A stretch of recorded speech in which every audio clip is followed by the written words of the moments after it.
É sempre uma alegria estar nessa casa tão acolhedora, tão amorosa conosco. E é sempre uma alegria estar aqui com vocês para a gente conversar um pouco sobre o Cristo, sobre as suas lições e hoje, em particular, sobre um missionário, aquele conhecido como o apóstolo da fé, aquele a quem Cristo lhe deu uma linda e grande missão. Hoje vamos conversar sobre Allan Kardec, o missionário, e na certeza da presença do Mestre Jesus e do amor de Maria e da espiritualidade que atua nesta casa, vamos nos debruçar e beber dessa fonte da história de Kardec. Mas não só da história dele. Vamos também nos debruçar sobre as qualidades desse espírito de mais alta escola e sobre toda a sua obra, toda a sua missão, que nos fez hoje, numa sexta-feira à noite, estarmos aqui reunidos num centro espírita. Começou tudo lá com Kardec, lá atrás. Mas antes de ser Kardec, ele nasce Hippolyte Léon Denisard Rivail. Esse é o nome de batismo. Ele nasce em Lyon, na França, em 3 de outubro de 1804. Iniciozinho do século XIX. Terça-feira, agora muito recente, ele fez aniversário. E por isso a gente está aqui conversando sobre a vida e a história e as qualidades desse espírito de mais alta escola. Hippolyte nasce em Lyon, na França. É filho de um juiz, de um magistrado, chamado Jean-Baptiste Antoine Rivail, e de Jeanne Louise Bourhamel. Essa família que Hippolyte nasce, no seio dessa família, é uma família que vem de tradição cristã. E Rivail é educado no protestantismo. Mas muito mais do que isso. Rivail é educado fortificando sua fé. E aí vamos observar, meus irmãos, que aos poucos a gente vai pensando as qualidades desse espírito tão evoluído. Uma delas é essa fé. Hippolyte tinha uma fé robusta, uma fé balizada em princípios muito fortes. Essa é a primeira qualidade dele.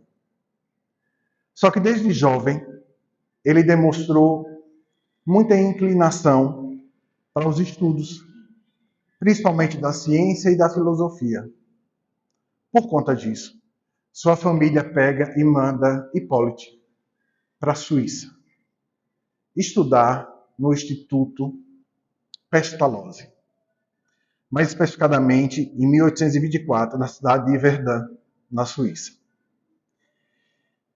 E aí a gente observa uma coisa. Pestalozzi tinha como filosofia pedagógica, Hippolyte foi para lá estudar para ser pedagogo, mas ele tinha como filosofia, Pestalozzi, de educação, alguns princípios. E um deles é o que se chamava de lição das coisas. O que seria essa lição das coisas? É um conceito que Pestalozzi defendia de que você precisa experimentar e observar os objetos e as coisas para daí você formar o seu conhecimento.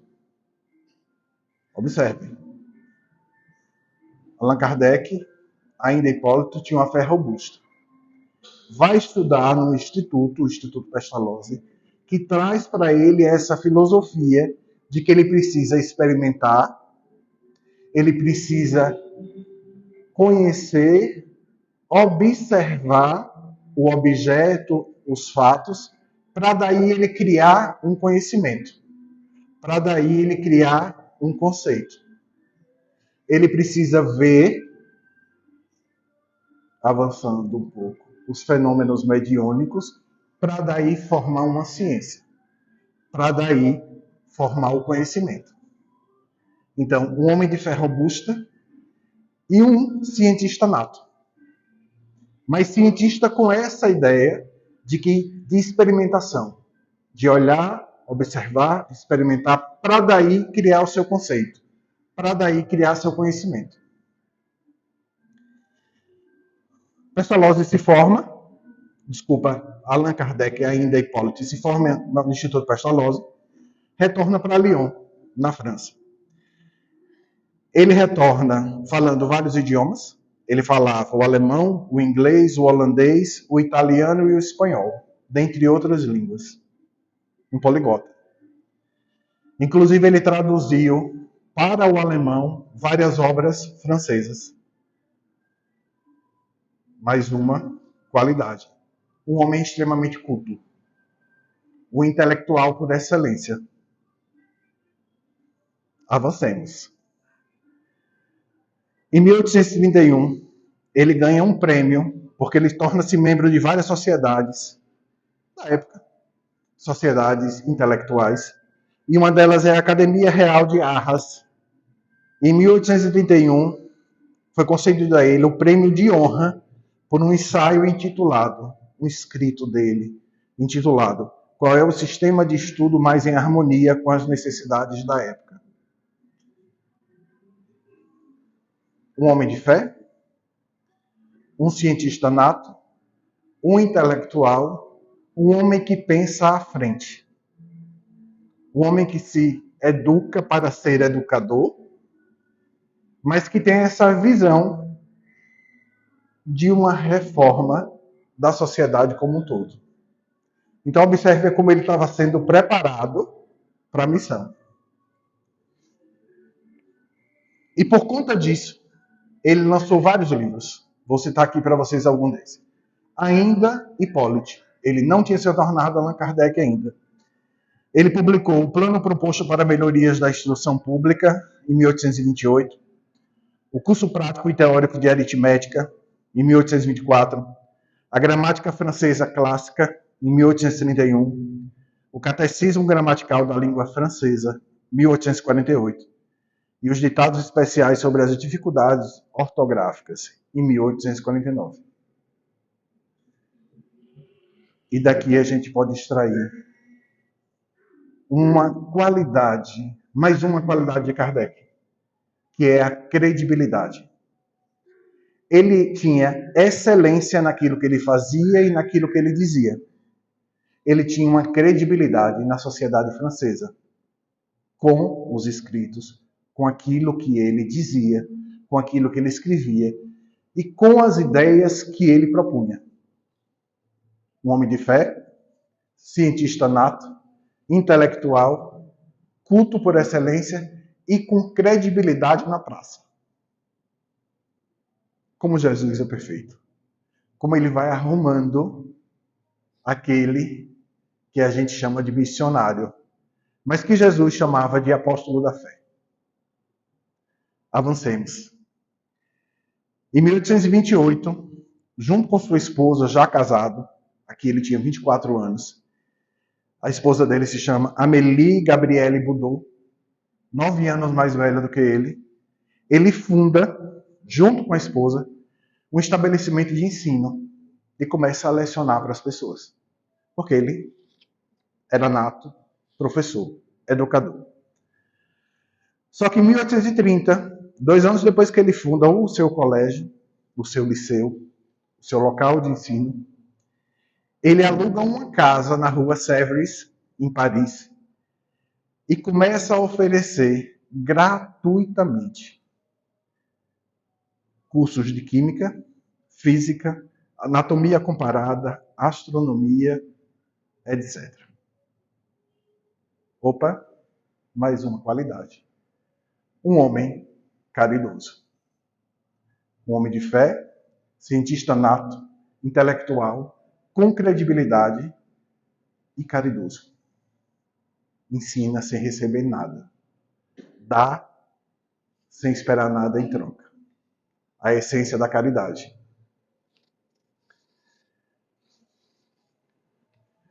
Durante vários anos, ainda enquanto Hippolyte não tinha se transformado ainda em Allan Kardec, ele foi secretário da Sociedade de Frenologia de Paris e participou ativamente dos trabalhos da Sociedade de Magnetismo, dedicando-se à investigação do sonambulismo, do transe, da clarividência e de vários outros fenômenos. Mais uma qualidade. Um estudioso das energias. Muito antes de ser apresentado aos fenômenos espíritas, ele já estudava magnetismo, ele já estudava a manipulação das energias nos corpos materiais. Tem um detalhe da história de Kardec, pouco conhecido, mas que já está registrado e já ganhou credibilidade em alguns livros. Ele com sua esposa adotou uma criança, uma menina, muito doente. Ela morreu com 12 anos de idade, mostrando o quanto ele era caridoso e solidário com o outro. Porque adotou em 1840, 50, uma criança, uma menina de 12 anos. E a gente vai para o dia de hoje e a gente ainda encontra várias pessoas sem coragem de adotar. Porque não é do meu sangue, porque eu não sei o que é que vem, porque pode acontecer de qualquer coisa. Esse homem, há 200 anos atrás, já fazia isso. E aí, enquanto Allan Kardec, ele morre em Paris, na França, com 64 anos de idade. No dia 31 de março de 1869, vítima de um AVC. Existe uma obra espírita chamada Espiritismo e Vida, psicografia de Divaldo Franco, do espírito Viana de Carvalho. E Viana de Carvalho nos traz o dia do desencarne de Kardec. Ele nos conta que Kardec recebeu, enquanto dormia, a visita do Espírito de Verdade. O Espírito de Verdade o visitou em sono, conversou com ele, acalentou aquele espírito diante de toda aquela luta, uma luta de 12 anos. Então observemos que todos os espíritos missionários, todos os espíritos de grande escola, eles vêm com esse curto espaço de tempo para realizar sua obra e fazem em curto espaço de tempo. Jesus, conhecemos a vida pública dele em 3 anos, dos 30 aos 33. Kardec codifica a terceira revelação em 12 anos. Ele recebe a visita do Espírito de Verdade, acorda se sentindo muito bem. Quem não acordaria, né? Receber a visita do Mestre. Se sente bem, se sente renovado. Ele está se mudando fisicamente, ele é esposa daquela casa. Entre caixas, a porta bate, ele vai atender um jovem, muito jovem, interessado em comprar um exemplar da Revista Espírita. A revista criada por ele, onde ele trazia experimentos espíritas. Ele vende essa revista, fica extremamente feliz, porque observa que um jovem estava interessado naquilo que ele codificou, naquilo que ele se propôs a organizar para nós, que é o Espiritismo. Esse jovem sai, ele é acometido do AVC, cambaleia e desencarna. Em 1869. Muito resumidamente, essa é a história de Hippolyte Léon a Allan Kardec. Mas um espírito como esse, a gente não pode ficar só na parte histórica, só naquilo que ele viveu. A gente tem que ir atrás do algo mais, das qualidades, dos sentimentos, de como esse espírito superior, de alto grau de superioridade, foi preparado para a grande obra. Foi preparado para ser o organizador, o coordenador. da doutrina espírita. E a gente consegue reafirmar e confirmar essa importância de Kardec em vários livros. No livro A Caminho da Luz, psicografia de Chico Xavier, Espírito Emmanuel, existe uma passagem que diz o seguinte: um dos espíritos mais lúcidos do Cristo. Olha o que Emmanuel nos falava já. Um dos espíritos mais lúcidos do Cristo. Na obra Brasil, Coração do Mundo e Pátria do Evangelho, também psicografia de Chico, tem uma passagem que diz: um dos grandes discípulos do Senhor. Olha de quem estamos falando. Um dos espíritos mais lúcidos do Cristo. Um dos grandes discípulos do Senhor. Não bastasse, na Revista Espírita, em abril de 1860, numa comunicação do Espírito de Verdade, e isso é lindo, meus irmãos, peço a vocês que observem o que o Espírito de Verdade fala sobre Kardec. Kardec é o espelho escolhido para refletir a luz divina. Que lindo! O espelho escolhido para refletir a luz de Deus. Olha que potência é esse espírito. A gente também tem no livro Espiritismo e Vida, do Espírito Viana de Carvalho, psicografia de Divaldo, um trecho que diz: Kardec é um membro atuante da equipe O Consolador. Então nós estamos falando, sim, de um espírito de altíssimo grau de elevação. Nós estamos falando de um espírito que encarnou para ser coordenador aqui na Terra da terceira revelação. E junto com quem? Com João Evangelista, o apóstolo amado do Cristo, coordenou esse trabalho, essa codificação do Espiritismo. Kardec aqui na Terra, coordenando os encarnados, João Evangelista no plano superior, coordenando os desencarnados.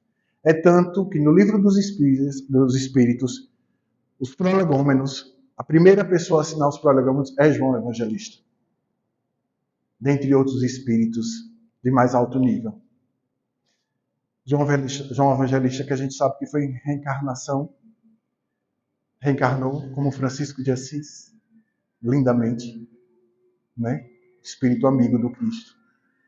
Então, João Evangelista no mundo espiritual, Kardec no mundo material, coordenando essa luz divina como espelhos que chegava para nós, para que a gente bebesse dessa fonte.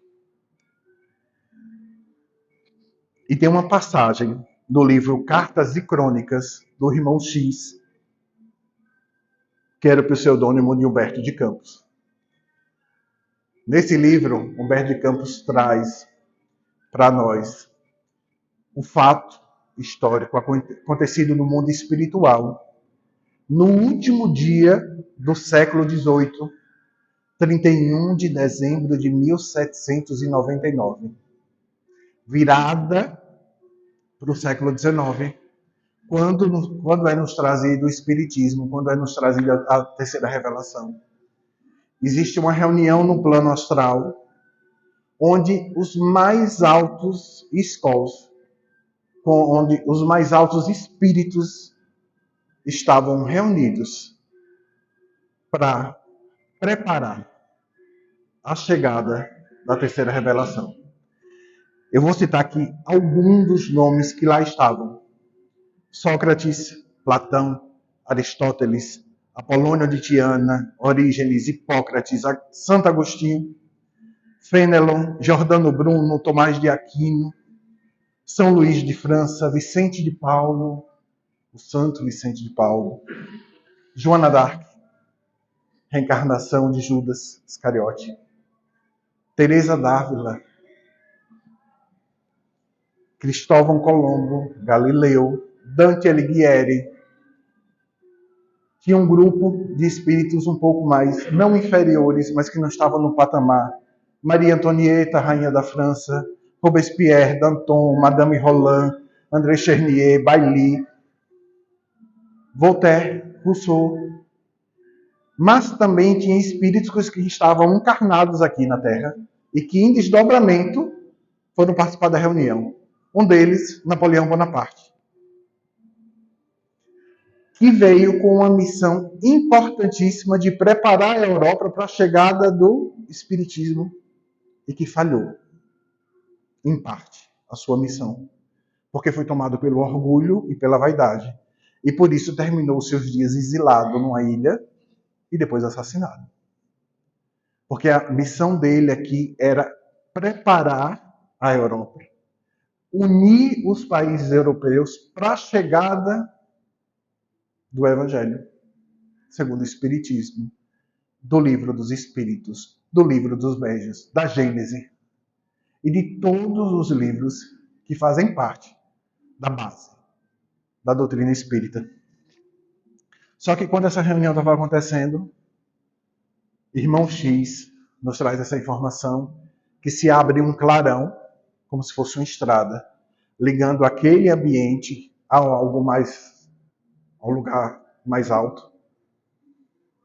Adentra um feixe luminoso que deixou todos extasiados e uma voz amorosa, forte, apresenta: esse é o apóstolo da fé. Esse é o coordenador da terceira revelação. Nós estamos falando de Allan Kardec. Espírito de uma elevação enorme. Espírito enviado pelo próprio Cristo, com essa missão de nos trazer. Então é desse homem que a gente está falando. Olha a ousadia nossa de estarmos falando de um homem como Allan Kardec. Mas muito mais do que um homem, de um espírito como Allan Kardec. O apóstolo da fé, o missionário do Cristo, o missionário da terceira revelação. E meus irmãos, por que Allan Kardec aparece nessa reunião em 31 de dezembro de 1799? O Espiritismo vai ser apresentado para ele. Ele reencarna 4 anos depois. E aos 50 e tantos anos é que ele começa a ter envolvimento com o Espiritismo. Porque, na realidade, a terceira revelação ela já foi preparada muito tempo antes dessas datas. A terceira revelação ela já foi trazida para nós por João Evangelista.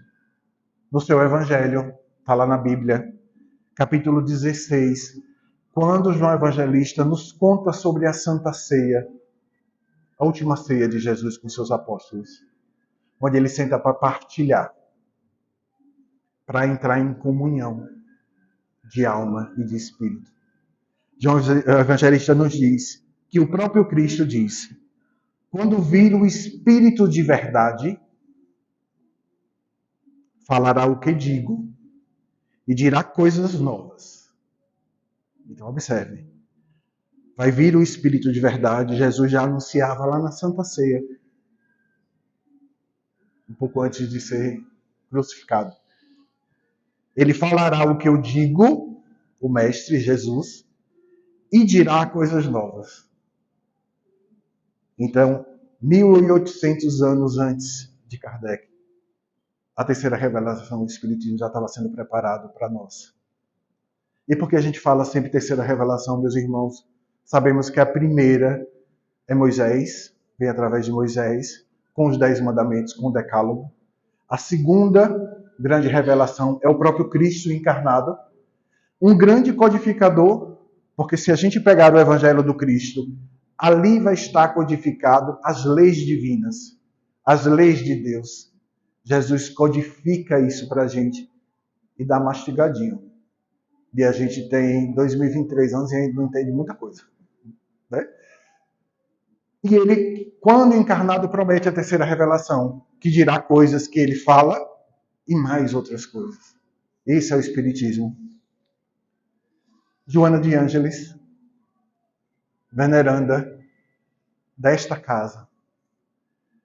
Em um dos escritos de Joana, ela nos comunica que no ano 700 depois de Cristo, então 1100 anos antes de Kardec, Carlos Magno veio com a missão de unir países para preparar o futuro do Espiritismo. Francisco de Assis, na Idade Média, na Itália, em Assis, vem preparar a chegada do Espiritismo, porque ele vai de encontro àquilo que a igreja, naquela época, estava fazendo com o cristianismo, com as ideias de Cristo. Ele cria uma pocíncula. Ele vai ao encontro dos doentes. Ele entrega tudo. Fica nu. Porque ele entende que só ele e o Cristo basta.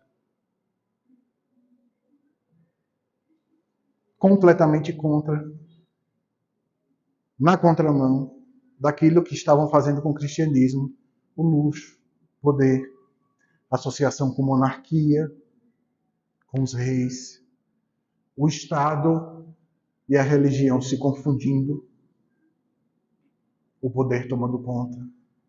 Vem Francisco de Assis reafirmar qual é o caminho. Observem que Jesus fica mandando seus missionários para dizer, não é por aí, meus irmãos. É por aqui. E a gente continua por aqui. Por quê? Porque a gente é orgulhoso e vaidoso. Mas Cristo manda, é por aqui, meus irmãos. O caminho é esse. E a gente resiste. Até hoje. Joana d'Arc, na França, que algumas literaturas nos trazem a informação de que é a reencarnação de Judas Iscariote, que na realidade é encarnado enquanto Joana d'Arc, que ele resgata essa dor de ter traído o Cristo. Por que eu estou dizendo traído, entre aspas? Porque na realidade o que Judas pensava é que com aquele ato dele, ele ia provocar no Cristo a revolução. Ele ia fazer com que o Cristo saísse naquilo que ele entendia que era inércia, mas quando na realidade era a paz, o amor, em essência. Ele achava que o Cristo precisava desembaiar a espada e ir à luta e liderar. Então, traição entre aspas, porque ele acreditava nisso piamente. E é por isso que ele comete o ato que ele cometeu, e é por isso que o Cristo manda Maria, sua mãe, o resgatar no umbral. Num dos relatos espíritas mais lindos que podemos ler, estimulo vocês a buscarem. Maria vai ao umbral, onde Judas sofre há anos. Ele não reconhece Maria. E ele, quando descobre que é a mãe de Jesus ali, e que Jesus mandou buscar ele, ele não acredita que ele é digno disso. É lindo esse relato. O próprio Napoleão Bonaparte, que veio para unir os países europeus. Que, observem, meus irmãos, tudo é preparado, tudo divino. Quando a gente fala em organização divina, é de muito tempo. Este mundo, quando foi criado, esta terra, quando foi criada, entregue a Jesus, que é o nosso governador. O traçado dessa terra já estava tudo rabiscado. Quando o Cristo vem, ele já começa a nos preparar para o mundo de regeneração que a gente começa a falar agora. O Cristo já veio nos preparar para isso. Está tudo organizado. Assim como foi para o Cristo chegar. Precisou uma língua unificada pelos gregos, precisou um império romano que trouxe toda uma estrutura de estradas para que o Cristo chegasse e quando ele anunciasse a Boa Nova saísse para todos. Então tudo é organizado. E a gente não pode deixar de falar no próprio Kardec. Kardec deve ter tido inúmeras encarnações entre Jesus e a encarnação dele enquanto Hippolyte, mas a gente tem segurança de dizer uma encarnação dele. Ele encarna em 1369 na Boêmia, onde hoje é a República Tcheca, como Jan Hus, uma pessoa de família pobre, vai para a Universidade de Praga, estuda, se torna professor e teólogo e vem contra tudo aquilo que a igreja cristã, na época, trazia. A riqueza, a opulência, essa intimidade com o Estado, com o poder, com a riqueza. É tanto que ele é queimado vivo por heresia. Toda essa preparação, muito antes, é para que o Espiritismo chegue para a gente. E Kardec é escolhido como missionário do Cristo, como apóstolo da fé, para nos trazer essa nova boa nova. Que Jesus nos trouxe a boa nova. Kardec organiza a nova boa nova trazida pelos Espíritos. Por isso que Kardec não é criador de nada.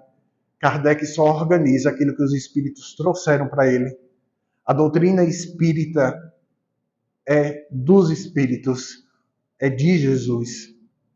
Coube a Kardec só organizar, por isso que a gente chama ele de codificador, porque ele organizou de forma didática. E aí lembram da qualidade de professor e educador lá atrás? Extremamente necessária nesse momento. Mas foi em 1852, então com 48 anos, que Allan Kardec inicia suas experiências com o mundo da espiritualidade. Nessa época, meus irmãos, a Europa estava em burburinho com aquilo que chamavam de espíritas, que na verdade eram os fenômenos mediúnicos, tão falados por nós espíritas, as mesas girantes. O que é que acontecia? As pessoas iam para os teatros, teatro que a gente conhece hoje, e lá no palco tinha um médium com uma mesa, 1, 2, 3 médios, e essa mesa começava a se movimentar. E as pessoas achavam aquilo o máximo. E aí a gente observa o quanto a gente necessita dessa diversão fútil.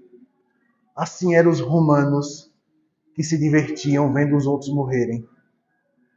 Assim eram os franceses da época que se divertiam em ver uma mesa girando. Como a gente se apega, né, a essa alegria fútil. Essa informação das mesas girantes chegam para Kardec.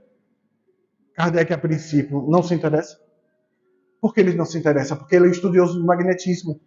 E ele sabia que magneticamente uma pessoa pode mover um objeto inanimado. Se a pessoa souber manipular as energias, e aí não tem nada de fenômeno mediúnico, ela consegue movimentar essa cadeira, por exemplo. Só que quando chegou a informação para ele que as mesas respondiam, ele disse, opa, se só se mexe, é magnetismo. Altamente conhecido, sabemos a origem. Mas se mexe respondendo a uma pergunta, existe um princípio inteligente atrás. Aí ele, opa, tem algo aí para eu estudar. Lembra de Pestalozzi? Tem algo aí para eu observar e da observação eu fazer um conhecimento. Eu criar uma ideia. Observem como tudo foi sendo preparado para que Kardec tivesse a função que ele teve. E aí ele começa a frequentar essas mesas girantes. Junto com as mesas girantes começam os trabalhos de escrita, que hoje a gente conhece como psicografia. E ele começa a entender que ali por trás, ainda não sabendo o que era o espírito, tinha alguma inteligência que respondia. E como é que respondia, meus irmãos, às mesas? Por código. Batia uma vez sim, 2 vezes não. Girava para o lado esquerdo, sim. E você fazia pergunta e a mesa respondia. Allan Kardec começa a investigar esses fenômenos Eles não são restritos da França, tá? Já estava acontecendo no Reino Unido, já estava acontecendo nos Estados Unidos, estava pipocando fenômenos mediúnicos no mundo inteiro. E aí, num dos contatos com a espiritualidade que Kardec começa a ter, um espírito familiar se apresenta e diz que eles já viveram juntos, como druidas, na região da Gália, na própria França. Kardec era um sacerdote druida. E teve, naquela época, o pseudônimo de Allan Kardec. Desculpa, o nome de Allan Kardec. E aí é esse pseudônimo que eu vou usar. Eu não vou usar Hipólite. Eu vou usar um pseudônimo, Allan Kardec. E ele começa a adotar o nome Allan Kardec que conhecemos hoje. E aí, meus irmãos, partindo para o final, a gente não pode deixar de falar de Kardec sem falarmos desse encontro maravilhoso que ele teve com o Espírito de verdade, que para alguns é o próprio Cristo, para outros não, mas isso não nos interessa. O que nos interessa é que é um Espírito iluminado, que formou a equipe O Consolador, de quem Joana de Ângeles fazia parte. Por isso existem 2 mensagens dela no Evangelho. Para trazer a terceira revelação, para trazer o Espiritismo, para nos trazer de novo a esperança, para nos mostrar mais uma vez o caminho a seguir. E ele encontra com o Espírito de verdade no dia 25 de março de 1856, através de uma médium conhecida como Senhorita Baldan. Kardec pergunta, até então ele era um espírito familiar. Kardec pergunta se ele pode se apresentar, e aí o espírito disse: chamar-me-ei à verdade. Cristo nos dizia isso, né, meus irmãos? Eu sou a verdade e a vida.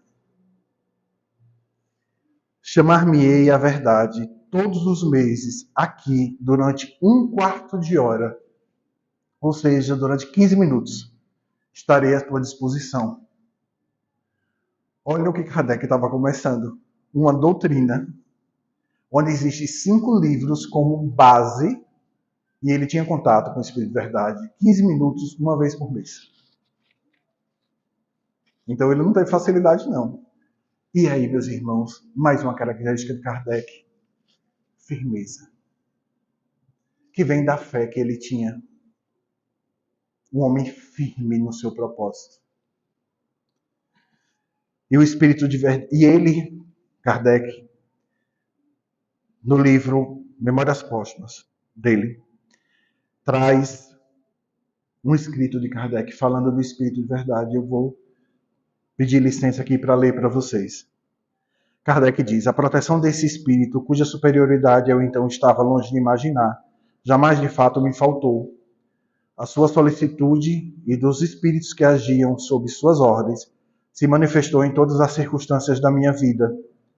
Quer a me remover dificuldades materiais, quer a me facilitar a execução dos meus trabalhos, quer enfim a me preservar dos efeitos da malignidade dos meus antagonistas, que foram sempre reduzidos à impotência. Se as tribulações inerentes à missão que me cumpria desempenhar não me puderem ser evitadas, foram sempre suavizadas e largamente compensadas por muitas satisfações morais gratíssimas. E aí, meus irmãos, tem uma passagem na Revista Espírita, criada por Kardec, onde um espírito, na categoria dos espíritos considerado inferior, se apresenta e se comunica. E ele disse que ele teve autorização de ir à casa de Kardec. E lá, quando ele entrou, Kardec estava debruçado sobre seu birô, escrevendo. Ele viu 20 espíritos atrás de Kardec, de mais alta luminosidade, inclusive uns com auréolas, como se fossem santos, todos em conexão com Kardec, o ajudando naquela missão. Chega pessoas encarnadas na casa de Kardec, Kardec sai, do gabinete e vai para a sala receber essas pessoas. Esse espírito acompanha. Esse espírito ele foi autorizado para trazer para nós essa verdade. E ele, quando chega na sala que Kardec está conversando com as pessoas, tinha mais de 100 espíritos na sala. Todos de luz, todos de bem. Ali. Em apoio, em sustentação a Kardec. Então, meus irmãos, as obras, todas conhecidas, o Livro dos Espíritos, que é a parte filosófica, o Livro dos Médios, que é a parte científica do Espiritismo, o Evangelho segundo o Espiritismo, que é o meu xodó, que é a parte moral do Espiritismo, o Céu e o Inferno, a Gênese, o que é o Espiritismo e Viagem Espírita, 12 volumes da Revista Espírita, obras póstumas. Ao todo, Kardec publica 20 obras espíritas daquela época. Temos o Pentateuco, que é a base da doutrina espírita, é onde estão seus fundamentos, que é justamente o Livro dos Espíritos, que gerou o Livro dos Médios, a Gênese, o Céu e o Inferno, o Evangelho segundo o Espiritismo. O Livro dos Espíritos dividido em 4 livros. O primeiro livro já era a Gênese, o segundo livro já era o Livro dos Médios, o terceiro livro já era o Evangelho segundo o Espiritismo, o quarto livro, o Céu e o Inferno. É um livro que é conhecido como... Deixa eu pegar aqui, eu me esqueci agora da... Não, vai estar aqui. O Livro dos Espíritos ficou reconhecido como o livro de filosofia espírita da França. Então, meus irmãos, cientista intelectual, com credibilidade, caridade, coragem, firmeza, tolerância com aquele que não entendia o que ele estava trazendo, que o Cristo tinha, humildade. São as características de Kardec, desse missionário, desse homem, que também tinha uma mediunidade pouco falada, mas que existia porque ele tinha uma mediunidade intuitiva, absurda, e ele tinha uma mediunidade de desdobramento. Quando os primeiros livros espíritas remetidos para Barcelona, na Espanha, foram queimados pelo cardeal, naquilo que a gente conhece como o Alto da Fé de Barcelona, Kardec desdobra e está lá em espírito vendo. Esse é o homem que nos trouxe a codificação. E é com o coração cheio de gratidão que todos nós temos a ele, que encerramos com uma mensagem do Espírito de Verdade no Evangelho segundo o Espiritismo, capítulo 1 com Cristo, capítulo O Consolador, que eu carinhosamente chamo o capítulo do Cristo. O Espírito de Verdade diz: espíritas, todos nós, amai-vos. Este o primeiro ensinamento. Instruí-vos. Este é o segundo. No cristianismo, ou seja, no Cristo, na sua mensagem, no seu evangelho, na sua boa nova, encontra-se todas as verdades. São de origem humana os erros que nele se enraizaram. Eis que, além do túmulo, depois da morte conhecida como por nós, que julgáveis ter nada, era o que a gente achava que existia, o nada. O Espiritismo vem e nos traz: vozes vos clamam, irmãos, nada perece, ou seja, nada se acaba. Somos imortais. O espírito nosso é imortal. Estamos aqui numa viagem para aprendermos e evoluirmos. Jesus Cristo é o vencedor do mal. Sede os vencedores da impiedade. Então, que todos nós espíritas entranhemos essa mensagem do Espírito de Verdade. Que nos amemos acima de qualquer coisa. O próximo como a gente ama a si mesmo. E amemos a Deus acima de tudo, com toda a nossa força. instruir-nos também. Vamos buscar o conhecimento para termos a fé raciocinada. E seguiremos nesse propósito de vencermos a impiedade. E a gente só faz isso amando. É para isso que estamos aqui. E é para isso que Kardec trouxe toda essa doutrina, para nos ensinar a amar. Porque cada missionário que o Cristo coloca nessa orbe, nessa terra, que vem nos mostrar o caminho certo, eles estão nos dizendo: o caminho é o caminho do amor. Que o Mestre Jesus esteja com vocês, que Mãe Maria esteja conosco sempre. É uma alegria muito grande estar aqui. Obrigado pela escuta, meus irmãos.